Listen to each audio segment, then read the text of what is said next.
Bonjour, bonsoir à toi qui nous suis maintenant sur YouTube et Facebook. Et un bonsoir spécial aussi à toi qui nous suis sur Nyota TV à Kinshasa et à Lubumbashi. Comme tu le sais, mon nom est Ariane Kisanga et j'aime la présence de Dieu. Alors, je vais te poser la question, as-tu créé de l'espace pour Dieu? Rappelle-toi que créer de l'espace pour Dieu, c'est aussi être en mesure et être disponible de partager cette bonne nouvelle du Seigneur avec les autres. Alors, ce soir, avant de commencer, dans notre programme spécial, on va commencer par un mot de prière. Et notre prière est tirée du verset 12 de l'Apocalypse, du chapitre 12 d'Apocalypse au verset 11. La parole de Dieu dit, « Ils l'ont vaincu à cause du sang de l'agneau et à cause de la parole de leur témoignage. Ils n'ont pas aimé leur vie jusqu'à craindre la mort. » Cela veut dire que ton témoignage est aussi une arme de victoire pour toi. Alors tu vas prier ce soir. Tu vas demander au Saint-Esprit de t'aider, que le témoignage que tu vas entendre aujourd'hui puisse t'édifier, que le témoignage que tu vas entendre aujourd'hui puisse te donner la force de vaincre dans la situation dans laquelle tu es. Rappelle-toi que Dieu nous a donné une foi qui peut être transférée d'une situation à une autre. Demande au Saint-Esprit de t'aider, ouvre, rends-toi disponible au Seigneur. Crée de l'espace pour Dieu aujourd'hui. Permets au Seigneur de te parler. Saint-Esprit, nous t'invitons pendant ce moment. Nous ne témoignons pas pour notre propre gloire. Mais Seigneur, le témoignage qui sera fait ce soir, c'est pour ta seule gloire. Le témoignage qui sera fait ce soir, c'est pour nous aider encore à remporter une autre victoire. Éternel, nous te disons merci. Merci pour la victoire dans la vie de notre sœur qui va nous parler ce soir. Merci, Éternel, pour les nombreux témoignages qui sont là, des personnes qui sont restées calmes. Yahweh, nous prions que tu puisses leur donner, Saint-Esprit, viens, donne la force de témoigner, de parler de ta part, de comprendre que quand ils parlent, quand ils annoncent ce que toi tu as fait dans leur vie, Éternel, mon Dieu, c'est par là que nous aussi nous gagnons. Dans le nom puissant de Jésus, nous t'avons ainsi prié et invité pendant ce moment. Amen, amen, amen, amen. Alors, tout au long de cette année 2020, on a beaucoup entendu parler de la mort qui est venue à cause du Covid-19. On a entendu parler des personnes qui ont perdu leur vie. Et on a même l'impression des fois que le Covid-19 devient même plus fort que notre Dieu.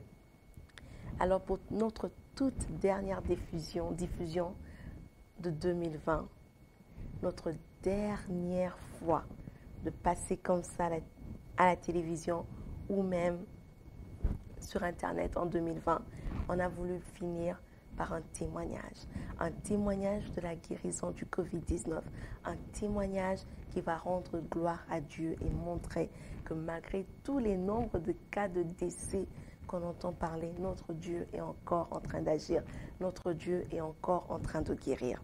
Et pour ce faire, j'ai avec moi la sœur Inès Kabisoso Zenza qui va partager avec nous son témoignage de la guérison. La sœur Inès, bienvenue sur Alpha Ministries. Merci beaucoup, sœur Ariane. Merci pour l'invitation. Merci. Et nous sommes très heureux de t'avoir avec nous ce soir sur Alpha Ministries. Nous sommes contents d'entendre ce que Dieu a fait dans ta vie. Alors, avant qu'elle nous partage son témoignage, je veux juste rapidement présenter la sœur Inès. La sœur Inès est mariée au pasteur Bertrand Zenza et ensemble, ils travaillent au ministère, une église qui s'appelle Cité Rehoboth qui se trouve à Ottawa. La sœur Inès est mère et elle est aussi consultante en immigration. Notre première question pour vous ce soir, c'est est-ce que vous pouvez nous donner un bref aperçu de ce qui vous est arrivé? C'était quoi les symptômes? Qu'est-ce qui vous a conduit à discerner ou à comprendre que vous étiez atteint du virus corona? Merci beaucoup vraiment pour la parole. C'est un plaisir. Vous savez, c'est toujours une grâce de pouvoir témoigner les bienfaits de l'Éternel. Et comme vous avez dit au début, le COVID-19, c'est une maladie qui a atteint beaucoup de personnes durant cette année. Et on l'attend souvent de loin. Mais cette fois-ci, c'est entré dans. Alors, ça avait commencé au mois de septembre. C'était vers mi-septembre. Comme toute autre grippe, je peux dire, je ressentais de maux de tête, de courbatures au corps. Parce que je sais que la semaine avant, j'avais beaucoup de courses à faire. Parfois, je prépare pour des collègues, des amis, souvent qui service traiteur, si on peut dire. Alors, je sais que cette semaine-là, j'avais beaucoup de courses à faire, à préparer l'événement qui devait se passer le dimanche. Donc, j'étais vraiment sortie. Et c'est le week-end que je commençais à ressentir un peu de faiblesse. Mais ça allait encore.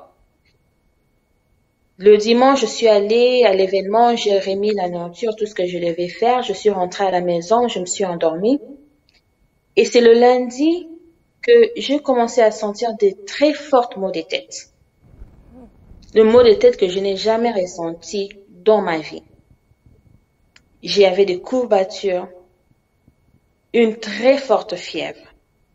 Même la nuit, mon mari m'a dit, mais ton corps est tellement chaud. J'ai dit, en tout cas, je ne sais pas, je pense que j'ai la grippe. Parce que c'est la saison et à chaque changement de saison, j'ai toujours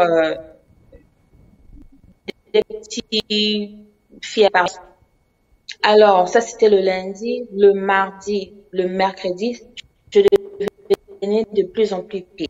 Donc, au pied, c'était comme si, quand je marchais, c'est comme si j'avais des plaies, en fait, au pied.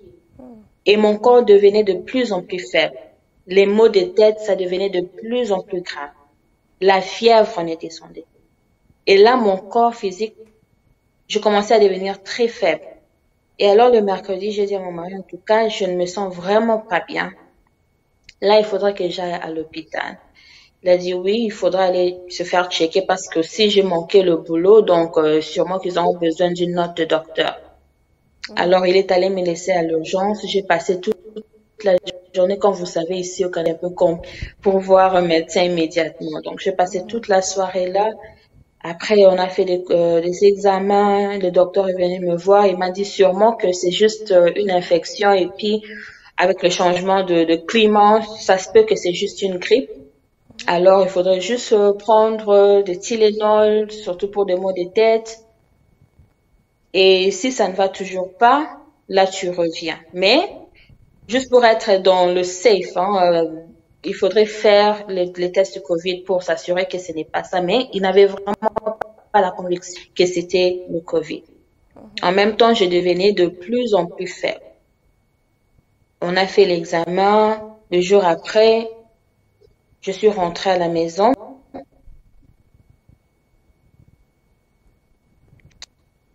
Et la fièvre était très forte. Le mot de tête, le vertige. Donc, je ne voyais vraiment plus bien dans la chambre. Donc, tout tournait autour de moi. Je commençais à être très faible. Mon corps commençait à s'éteindre. Là, je m'en bougeais. Alors, mon mari était au travail. J'étais allongée au lit. Les enfants étaient avec la tante de mon mari qui vit avec nous. Alors, j'étais dans la chambre, j'étais allongée. J'ai appelé le boulot. Je n'arrivais même plus à parler à ce moment-là. J'ai dit au boulot que ça ne va vraiment pas. Je me sens pas bien. Mon boss, même, elle paniquait parce que la manière dont je parlais, pour elle, c'était fini, là. Quand elle a entendu le symptôme, elle s'est dit sûrement que c'est le COVID. Et le vendredi, j'étais allongée. L'appel, ils me disent que non, examen, tu es positif. Tu as le COVID. Elle m'a posé la question, est-ce que tu as des problèmes de respiration? J'ai dit non. Pour l'instant, je n'ai pas de problème de respiration, mais j'ai des très fortes douleurs. Je n'arrive pas à marcher parce que c'est comme si j'ai des plaies aux pieds et ça me fait très mal, les maux de tête. J'ai pris tout ce qu'il fallait prendre, des Tylenol, Néo-Citron, tout. Ça n'allait toujours pas. Elle m'a dit, bon, si ça s'aggrave et que tu as des problèmes de respiration, là, il faudrait rentrer à l'hôpital. J'ai raccroché, j'ai appelé mon mari, j'ai dit, l'hôpital a dit que c'était positif et tout ce qu'on m'avait demandé de faire, je lui ai dit, il a dit, ok, pas de problème, il faut juste te reposer. Et là, j'étais déjà allongée au lit. Je commençais à perdre le goût de la nourriture et je commençais à vomir. Et quand je dis que je vomissais, tout ce qui rentrait dans mon système, en fait, mon corps commençait à rejeter. Alors, quand tu vomis, ça ne sort pas seulement de la bouche, mais même au nez, donc tout ça sortait en désordre. Je n'avais plus la force de m'élever. Et mon corps était tellement chaud que la tante, elle venait de temps en temps dans la chambre me checker, voir comment j'allais. Et tu sais, comme tout autre Congolais, elle se dit, il faut qu'on te mette Mayamoto et tout Yeah, dans yeah. le bain. Elle a nettoyé, Ok. elle a mis le Vicks et tout. Hein. Elle m'a rentré là-dedans. Je suis rentrée dans l'eau chaude avec mon corps et extrêmement chaud.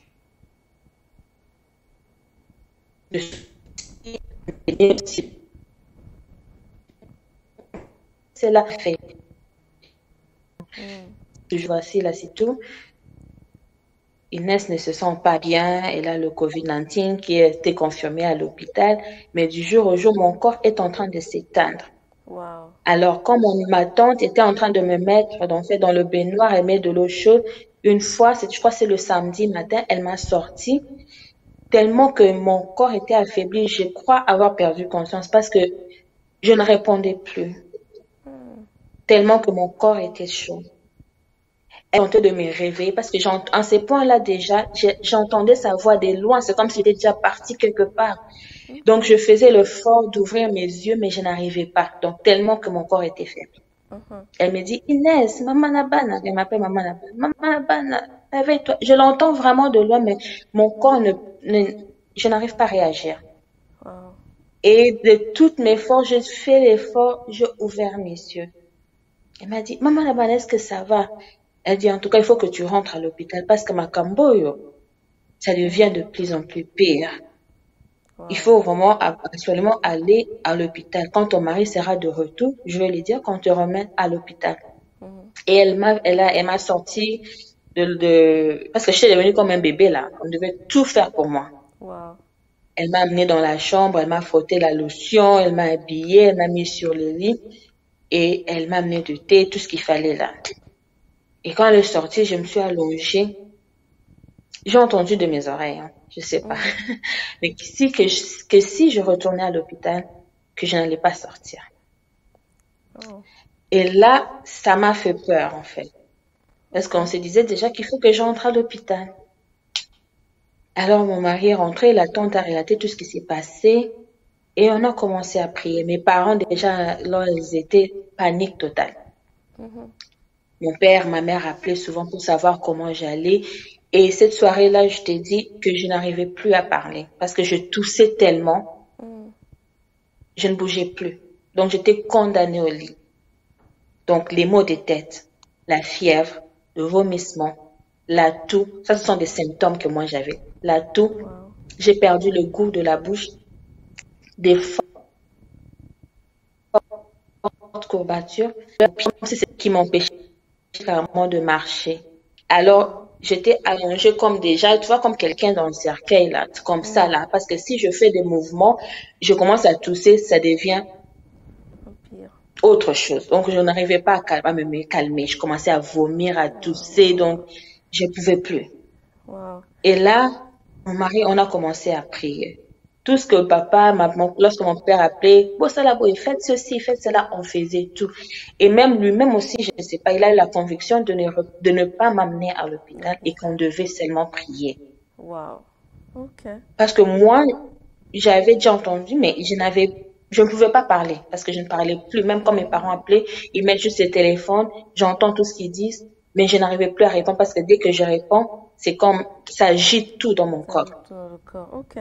Donc, si on comprend bien, les symptômes que vous avez eus ne sont pas très différents des symptômes qu'on nous présente. Vous avez parlé de la toux, vous avez parlé du goût, vous avez parlé des courbatures qui vous dérangeaient, même vous n'arrivez même pas à marcher. Et ce qui est intéressant dans tout ça, c'est que vous ne savez même pas pointer exactement c'est où que vous avez eu le virus. Parce que vous sortiez faire juste vos courses comme d'habitude. Cela vraiment revient encore à nous interpeller pour dire que le corona est réel, le corona existe, protégeons-nous, prenons les gestes barrières qui ont été mis par le gouvernement. Pour la deuxième question, Inès, c'est de savoir un peu quand on t'a confirmé maintenant, quand on t'a dit que tu as testé positif, quand vous avez dit que vous avez testé positif au corona, quelles sont les pensées, quelles sont les premières pensées qui sont montées dans votre esprit? Bon, les premières pensées qui sont montées dans mon esprit, je me suis dit, ah, et les Kanangos, ça va passer. Je veux m'en sortir. C'était ça vraiment ma première pensée, ma première réaction. Mais, comme on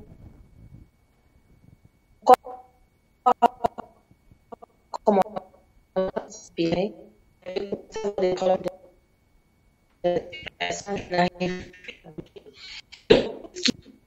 Pardon, Inès, si vous pouvez juste répéter. Après, vous avez dit la première pensée, c'était, ça va bien, ça va passer. Et la deuxième pensée, si vous pouvez juste répéter un peu, parce que l'Internet a un peu bugué là, et on ne vous a pas entendu. Oui. La pensée que j'allais m'en sortir, ça allait passer. Mais quand je devenais de plus en plus pire et que j'ai commencé à avoir des problèmes de respiration, mes poumons commençaient à s'éteindre. Donc, ça devenait de plus en plus difficile de respirer. Et parfois, ça demandait de l'aide de mon mari de venir me tenir pour que je puisse respirer. Et là, je me disais vraiment, comme mon corps est en train de s'éteindre du jour au jour, là, j'allais mourir. Wow. C'était ça. Waouh. Donc, vous êtes allé de ça va passer à là, je vais mourir. Mais quand vous pensez là, je veux mourir, vous pensez à quoi? Vous pensez à vos enfants, vous pensez à votre mari, vous pensez à votre futur, vous pensez à vos projets. Qu'est-ce qui passe dans votre esprit? Là, en tout cas, la seule et la première chose, c'était mes enfants, parce que j'ai un fils de 5 ans et un bébé de 1 an. Wow. Alors, je me disais, mes enfants, comment ça va se passer avec eux? Parce que tu sais, le mari, on pense à lui, mais lui, il est grand garçon, il peut prendre soin de lui, mais les enfants sont innocents. Alors, je me disais, Seigneur, je ne peux pas partir comme ça. Mes enfants vont rester. Alors, je me battais ne fût-ce que pour respirer, parce que tu sais, cette maladie que je compris, en un clin d'œil, tu peux t'arrêter. Alors, je me battais vraiment ne fût-ce que pour respirer. Wow. Et en même temps, mon père me faisait des prières dans des audios, il m'envoyait vu que je ne parlais plus. Il a dit, mettez dans ses oreilles, qu'elle entende cette prière, qu'elle médite dans le cœur. Wow. Et c'est ça vraiment qui m'aidait à garder, au moins, ne fût-ce qu'à respirer. Parce que c'est devenu de plus en plus très difficile. Mon mari ne disait rien, mais c'est après qu'il m'a dit, en tout cas, toi là, tu étais déjà parti. En tout cas, c'est une grâce que tu es encore là. Wow.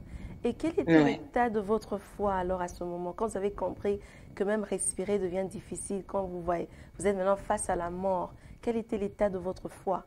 Vous avez une foi que vous allez vous en sortir ou vous disiez, ok, là, je veux partir carrément? Est-ce que vous croyez que Dieu allait toujours être capable de vous en sortir? Quel était l'état de votre foi? Vous savez, ma foi, à part le Covid, dans le passé, j'ai traversé des moments aussi très difficiles, compliqués. Ça, c'était pas la maladie, mais c'était des attaques. Vraiment des attaques. Et là, j'ai vu comment le Seigneur m'avait sorti de cela. Ça, c'est un autre témoignage pour peut-être un autre temps. Alors, ce qui a gardé ma foi, en fait, parce que je me suis dit, si c'est vraiment le Seigneur qui m'a dit de ne pas rentrer à l'hôpital, et que mon mari a eu cette même conviction, c'est que Dieu veut tirer sa gloire quelque part, au travers de cette situation. Et ce qui me revenait à la tête, c'était l'histoire de Job. Nous savons comment il avait tout perdu et était vraiment presque fini là, et que le Rédempteur est venu à son aide. Alors moi, dans ma tête, quand cette histoire rentrait, résonnait en moi, je dis, Seigneur, moi, je peux pas mourir une mort si bête comme ça, comme le Covid là. Ça ne peut pas m'emporter. Tu ne peux pas juste être le Dieu de la Bible. Moi aussi, je dois témoigner. C'était ça mon langage. Wow. Et en même temps, avec mon mari, lui qui est pasteur, un homme de foi, je vous dis, hors commun. Lui là, c'est la foi. Et on priait. À chaque fois qu'il venait, on priait. On faisait même des services de Sainte-Seine et tout. Donc, c'était vraiment un moment très sombre. Alors, moi, dans ma tête, je me disais, Seigneur, je ne peux pas partir. Cette maladie ne peut pas m'emporter. Tu ne peux pas juste être le Dieu de la Bible. Je suis expérimenté. Dieu qu'on appelle. Je ne peux pas mourir comme ça. Si bêtement comme ça. Il y a tellement de choses à accomplir pour toi.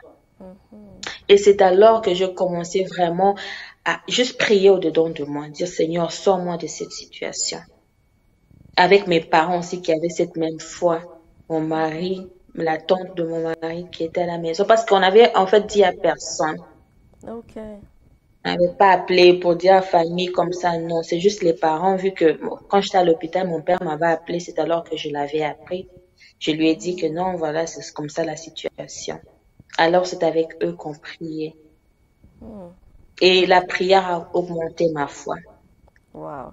Et voir comment Dieu a sorti toute autre personne de la Bible de toutes sortes de situations. Je ne vois pas pourquoi il ne peut pas le faire pour moi.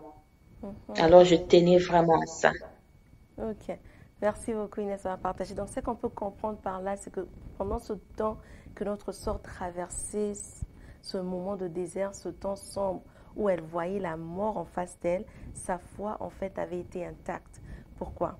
Parce que premièrement, elle avait confiance au Dieu de la parole.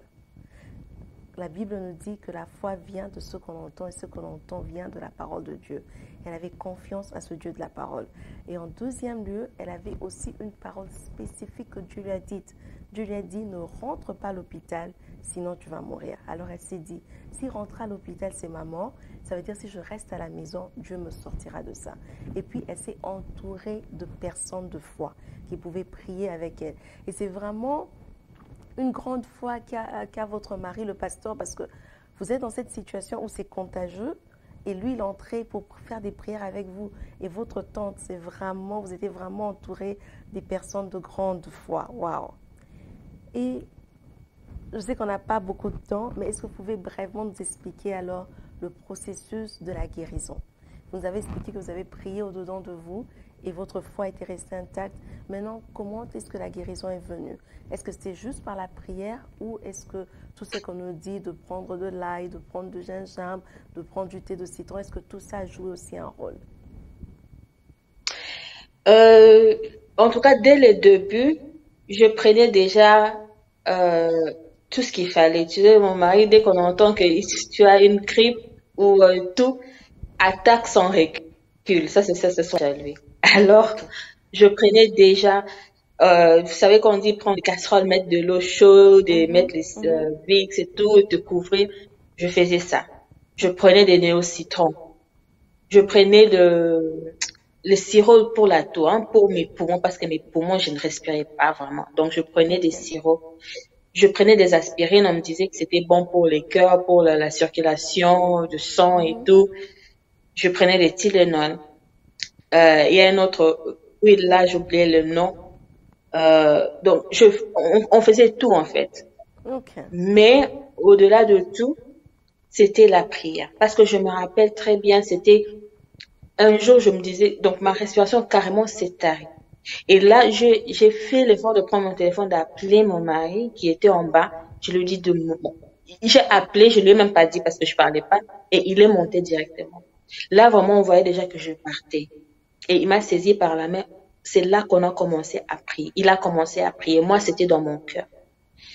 Et tellement que je n'arrivais plus à respirer, après la prière, je sentis vraiment comme si mon corps était relax, hein? Comme si j'étais vraiment relax. J'ai pu me ressaisir. Je me suis endormie. Et c'est alors que j'avais fait la prière. J'ai dit à Dieu de me sortir de cette situation, que je puisse témoigner. Et alors, on priait constamment avec mon mari. On commençait à faire des services de Sainte-Sainte aussi. Alors, on priait. Donc, les astuces qu'on m'avait données, je peux dire ça aussi jouait un rôle. Mais le médecin, c'est lui qui m'a guéri de cette maladie. Parce que tu peux être facilement tu peux être emporté et mourir. Wow. Donc, je continue avec ça, malgré que jusqu'en séjour, vous savez, les effets, la perte de mémoire. J'ai eu une forte perte de mémoire après. Je ne me rappelais presque de rien, même de petits détails. Je ne me rappelais pas. Je ne savais pas. Donc, je devais réapprendre comment, donc, mon cerveau, en fait, ça fonctionnait vraiment plus bien. Je me souvenais de rien. Et l'appétit, j'ai perdu l'appétit. Jusqu'en ce jour, je n'ai pas encore repris à manger comme il faut. La respiration aussi, de temps en temps, ça me fait quelque cause de problème. Mais je continue toujours avec les astuces de l'eau chaude, prendre des gingembre, le ail et tout. juste pour continuer le processus de la guérison. Mais en tout cas, la grande partie, je donnerai gloire à Dieu parce que c'est lui, j'ai vu comment il m'a vraiment sorti de cela, de cette maladie. Wow. Merci Alors, beaucoup. on me dit de prendre souvent manger des légumes, des oranges, de fruits, hein, juste pour être hydraté et continuer même avec de l'eau chaude. Si tu appliques à la poitrine en faible, repos ne va pas. Je fais comment maintenir ma guérison, quoi. Et je ne sors plus comme avant, là. Ok, ça allait être Tous partie de les ma fêtes, prochaine question. laissez-moi tranquille d'abord. Je reste chez moi.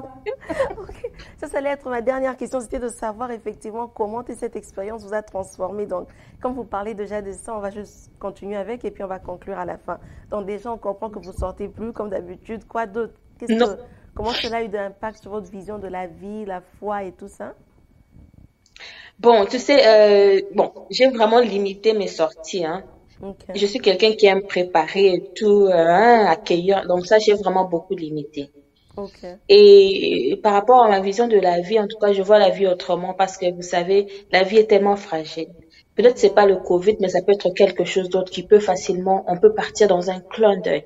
Ouais. Alors, j'ai vraiment apprécié la vie et toute personne autour de moi. Et maintenant, je suis très sensible aux choses de Dieu parce que je me dis, mais les gens qui ne servent pas Dieu, qui font encore une vie là de tantôt comme si tantôt Dieu là, ils sont en train vraiment de perdre le temps. On n'a pas le temps. On peut mourir à un clin d'œil. Alors prenons notre vie au sérieux, servons Dieu de tout notre cœur, assurons-nous même si on mourait aujourd'hui, qu'on aille au ciel. Alors je suis très sensible maintenant aux choses de Dieu par rapport à avant Wow. et juste apprécier toute personne, des bonnes personnes que le Seigneur a mis autour de moi, qui m'aiment, qui me prennent, qui me tiennent à cœur. En tout cas, c'est précieux maintenant pour moi. Je ne prends rien vraiment par acquis. Wow. Merci beaucoup. Un témoignage très puissant, une personne qui a vraiment fait face à la mort et qui a vu comment est-ce que Dieu l'a sorti de cette mort à cause de la parole, à cause de la prière.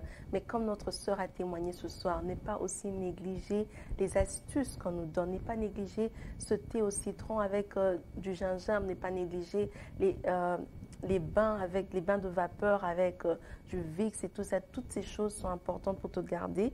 Elle dit qu'elle a encore les séquelles. C'est vrai, Dieu guérit, Dieu remet, mais des fois le processus de la guérison peut prendre du temps. Donc là, elle est dans le processus, mais on bénit déjà le nom du Seigneur parce qu'elle est vivante, elle peut continuer sa vie. J'aime beaucoup ce que vous avez partagé, les choses qui a changé votre vie. En fait, vous avez compris, vous avez limité les sorties, vous avez appris à apprécier la vie et apprécier les gens qui vous aiment autour de vous, mais aussi vous avez eu une sensibilité un peu plus encore pour les choses de Dieu. Parce que très souvent, on se dit que la vie, c'est sortir, la vie, c'est faire la fête, la vie, c'est tout ça. Mais quand vous êtes face à la mort, vous comprenez que ces choses sont éphémères, que ce qui est important, c'est d'avoir Jésus, d'être sûr, comme notre sœur a dit, que si aujourd'hui tu t'éteignais, que tu allais aller rencontrer ton Seigneur. Merci beaucoup, ma sœur Inès, d'avoir partagé ce témoignage avec nous. On va juste vous demander de faire une prière et de bénir les personnes qui ont suivi. Et aussi, si possible, dans votre prière, déclarer aussi la guérison pour toute personne qui nous suit, qui peut souffrir d'une maladie ou d'une autre. En tout cas, merci beaucoup vraiment de m'avoir reçu sur votre plateforme. Moi, juste dire à une personne, en tout cas, ce qui m'a aidé, comme je dis, c'est vraiment la parole de Dieu. La Bible nous dit dans le psaume 80, nous connaissons, puisqu'il est à moi, je le protégerai mon après Dieu. Un nom à connaître, c'est Dieu qui guérit. Pour mon cas, c'était le Covid, mais pour toi, ça peut être quelque chose d'autre. Peu importe la situation dont tu peux traverser, si tu invoques ces dieux, si tu t'attaches à lui, il te fera échapper, il te protégera et tu vas recevoir ta guérison, ta restauration, peu importe la situation. Apprends à être ses dieux et il ne décevra jamais. Et ça, c'était vraiment pour ma vie à moi et je continue à l'expérimenter du jour au jour. Amen. Alors, je une personne sert Dieu et ignorer pour qui est mal. Peu importe la situation. Je vais prier. Tu vas juste fermer tes yeux et là où tu te trouves, tu vas tenir l'endroit où tu te sens, tu as des malaises et on va prier. Au nom puissant de Jésus. Éternel Père de gloire, je te dis merci. Car tu es le Dieu qui n'a jamais menti. Tu es le Dieu qui n'est jamais en retard. Yahweh, je viens te recommander toute personne qui souffre en cet instant. Ta main n'est pas trop courte pour toucher ni pour guérir. En ces instants, à cause du sang de Jésus, à cause du nom de Jésus, Yahweh, que ces personnes reçoivent leur guérison, que ces personnes reçoivent leur restauration, que ces personnes, éternel Père de gloire, oui, puissent recevoir de toi la guérison totale et qu'ils puissent témoigner que nous avons invoqué l'Éternel. Il est venu à notre secours. Yahweh, nous comptons sur toi. Nous n'avons que toi. Que le sang précieux de Jésus puisse couvrir, ôter toute sémence de maladie dans le corps de mon frère et de ma sœur au nom de Jésus. Yahweh, ce que tu as fait pour moi, fais-le pour eux. Et que la gloire, Seigneur, te revienne à toi et à toi seul. Au nom précieux et glorieux de notre Seigneur et Sauveur Jésus-Christ, que nous avons ainsi prié. Amen. Amen, amen, amen. Merci beaucoup, Sœur Agnès. Merci. Merci. Comme on a dit au début, créer de l'espace pour Dieu, c'est aussi être en mesure de témoigner des bienfaits du Seigneur. Tu as suivi cette vidéo, elle t'a béni, le témoignage t'a édifié. Partage avec quelqu'un, aime la vidéo, mais toi aussi témoigne de ce Dieu que tu connais avec quelqu'un d'autre. Et ceci est notre dernière émission pour l'année 2020, jusqu'à ce qu'on se retrouve en 2021. Rappelez-vous de toujours créer de l'espace pour Dieu. Au revoir.